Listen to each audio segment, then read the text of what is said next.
G'day Mark, and welcome to SA Rugby Magazine.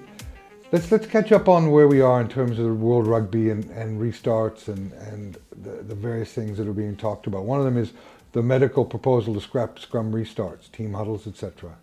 Yeah, geez. I mean, what's the point?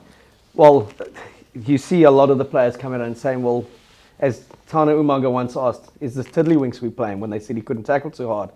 They saying, do you want us to play a game of touch? If you're going to stop a scrum reset, stop the ruck, stop the tackle, stop everything. Yeah. And, you know, the players who have been in training the most in New Zealand, in Rugby Union, have obviously been the 5 New Zealand franchises.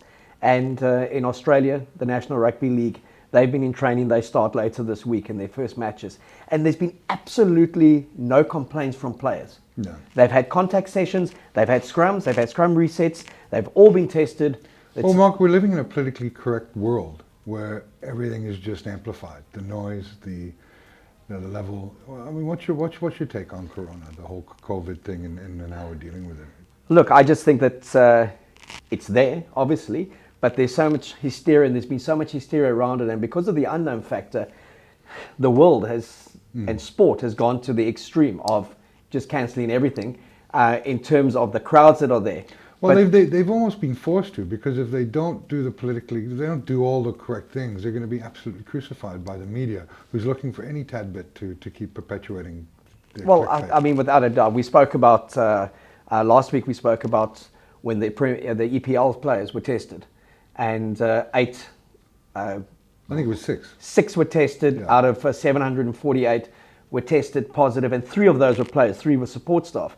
And the news story in the media was 6 players test positive. Yeah. Is this going to put the restart in doubt? Yeah. When 742 tested negative, you know? Yeah. And we've had 2 rounds of Bundesliga. And 3 of those players were from Watford who don't want to play because they want to challenge the thing and not go down. Yeah. We've had 2 rounds of the Bundesliga. There's been absolutely no complaints from players. They've kind of got on with it.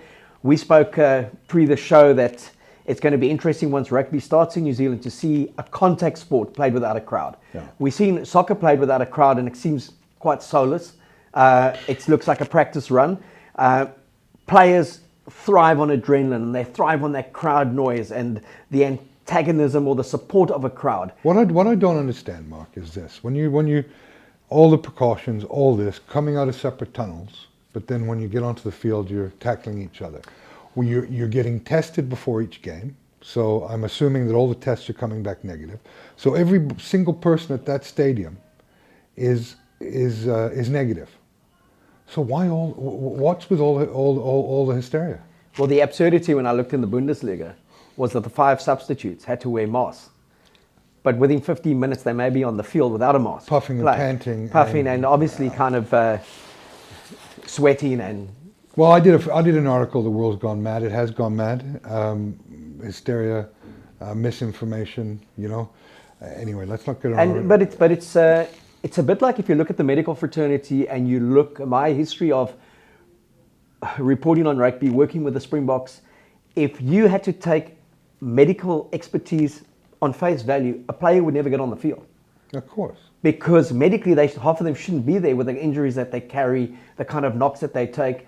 But they do get on the field and they play every weekend and they kind of give us great entertainment value and they accept that's their profession and the consequence that comes with it. So there's been such an extreme, and it's good to see the reaction from the players, the rugby players I'm talking about now, and the NRL players saying, nonsense, we want scrums, we want to tackle, we want to get out there and play again. We've taken all the precautions. We're not going to be stupid about it. And you know, it's that thing for me is be reasonable, don't be irrational. So they're going to wipe the balls down. They're going to change their jerseys at halftime. They're going to change their headgear.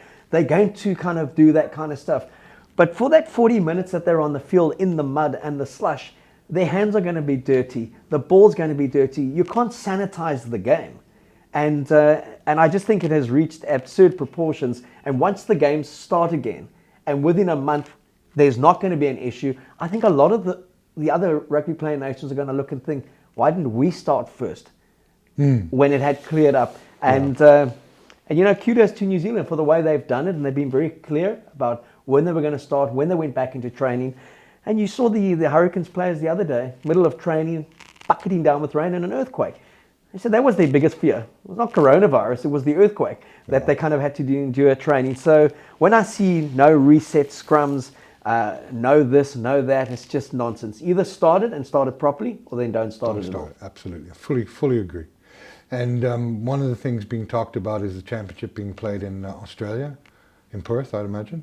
Yeah, so the talk, which obviously favours Australia the most, in terms of the least amount of travel, but the Australian-New Zealand borders look like they will be open, and there may be a special dispensation for the Springboks. Well, they're allowing travel from New Zealand now, aren't Yes. they, into Australia and vice versa? Yeah.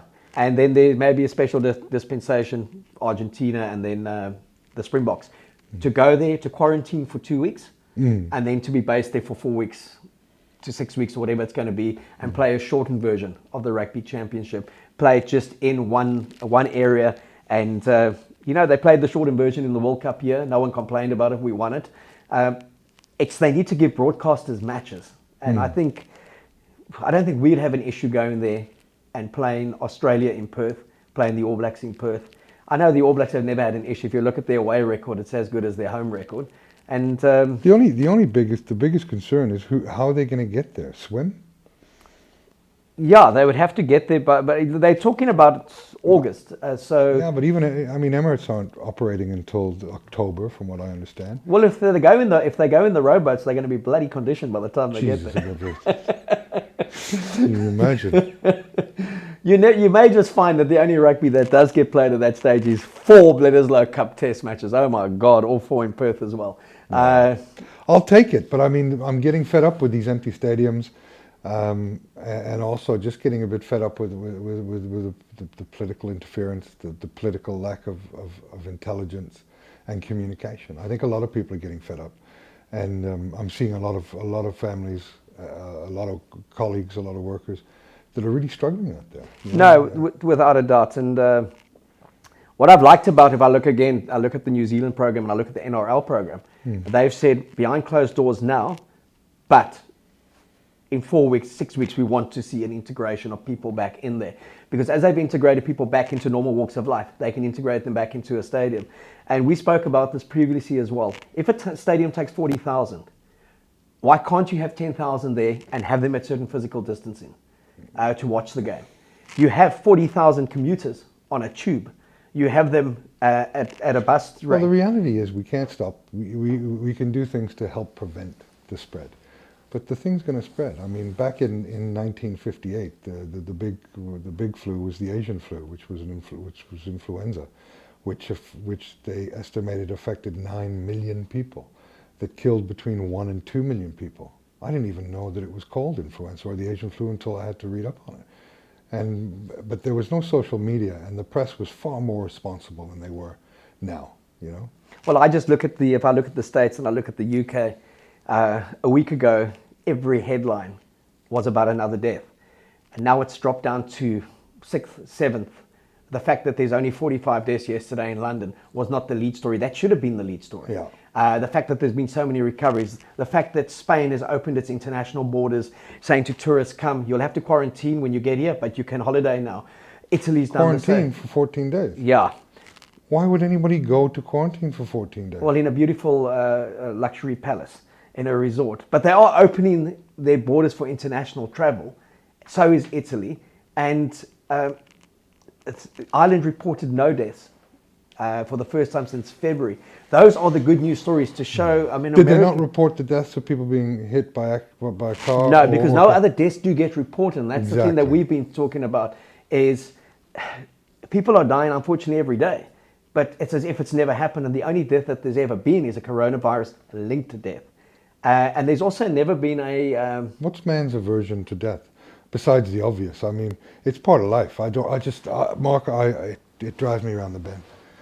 It drives me around the bend. Look, when I go back to, and we've been chatting about it for the last 61 days, but I've struggled to find, you've really got to kind of go into some strange places, try and get the information of, if there's 10 deaths, how many are exclusive to the coronavirus, and how many are linked to second or third kind of chronic Well, that diseases? what'll happen is in the next couple months, all these things will start shifting. The narrative will start changing when the algorithms change.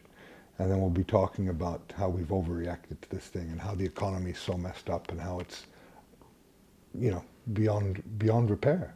You know, it's just a frightening proposition. No, and if you look at, I mean, we're talking sport and we're talking rugby, that SA Rugby at this stage, I think they've looked to cut for 1.2 billion off the year. And where can they afford that? No one can afford that kind of thing, you know. So it's and especially with the rand value at the moment, trying to keep players in this country, which makes it a miracle that Peter Steph du Toit has stayed for. Well, it's a good thing he has, because the rand has improved by 15%. I'm not sure that was directly related to Peter Steph du Toit. But, you know, he made himself a bit of money. Yeah. Anyway, Mark, I thank you for coming in again, and appreciate the talk. And hope the rugby starts soon, and hope we get to see some fans in the stadium. Thanks.